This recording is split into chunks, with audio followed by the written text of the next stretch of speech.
Good morning. I went to Harbor Freight and bought this 20 to 60 by 60 millimeter spotting scope with tripod. It's a miniature tripod, but that's okay. Item 62774. And I wanted to use this as a spotting scope for a telescope, so I wanted to see how that works, but I could also use it for other things. It was $40 with an ITC coupon, I think is what it ended up being. Nice carrying case.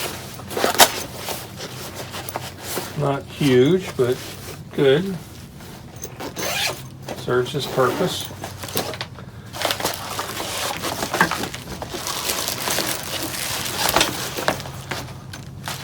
Let's look at the tripod first.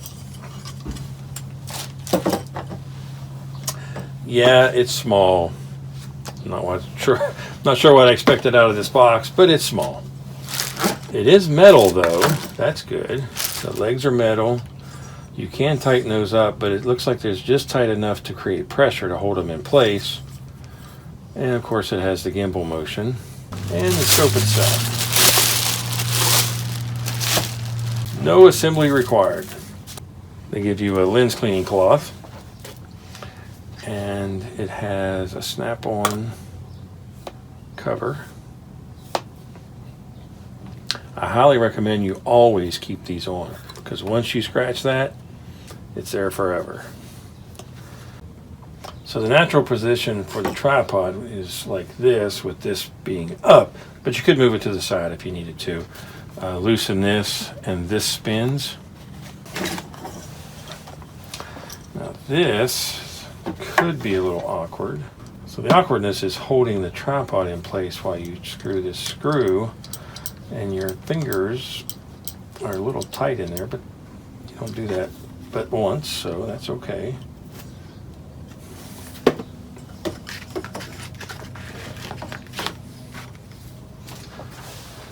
So you should turn this to tighten that and hold it in position. Actually a big scope.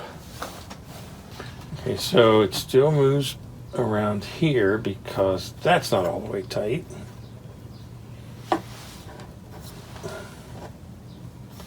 So if I grab the handle, I can turn that around. The weight of the scope seems to push down the tripod, so I don't need to grab the legs. Maybe I do. So I can still move this up and down, but I can tighten it by tightening this. Still feels a little loose, but maybe that's intended so that you can adjust it. 20 to 60 by 60. So to use it, pop off the lens cover. This is a sunshade. If the sun's coming down and causing glare, you can pull this out. That'll shield the lens from the sun. This is your focus knob. Look through this and focus.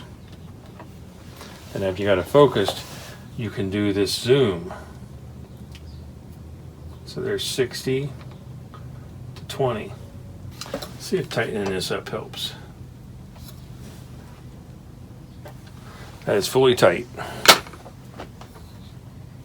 So tightening this is the only thing that's going to help that. And I'm afraid of breaking it because no matter how much I tighten it, it doesn't seem to affect it after the initial tightening. Well, it's tighter because hitting it doesn't make it flop all the way down. So that's kind of neat. It has 20, 40, 60. That's for the zoom. And after you zoom, you're going to have to refocus. So we'll set it to 20. And it has this comfort eye cushion. Now that comes off. I'm not saying you should take it off, but it comes off. And the reason I'm interested in if that comes off, and it's glued on, so you don't want to take it off, but it's barely glued on. Okay, I'm okay with taking it off. I can always glue it back on with a little bit of adhesive or hot glue or something. It's only glued in one space.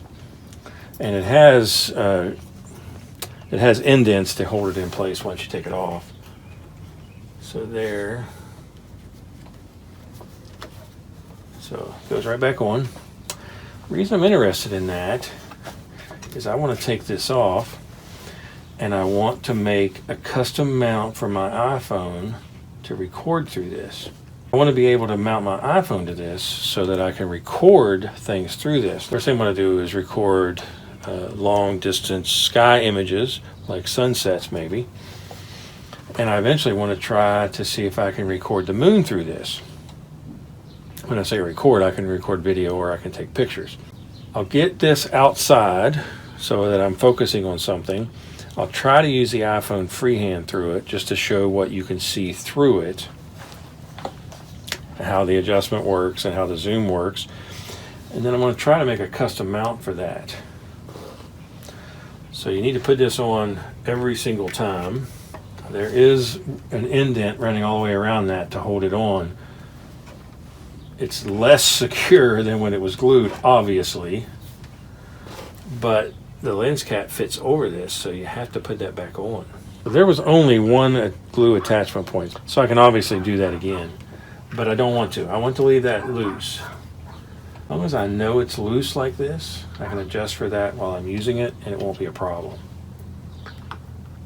And since it has the case, there's a reasonable expectation that this would stay like new.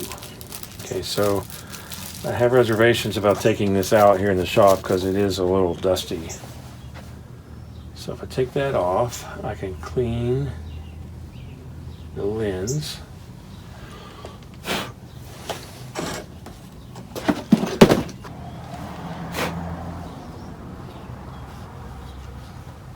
There we go.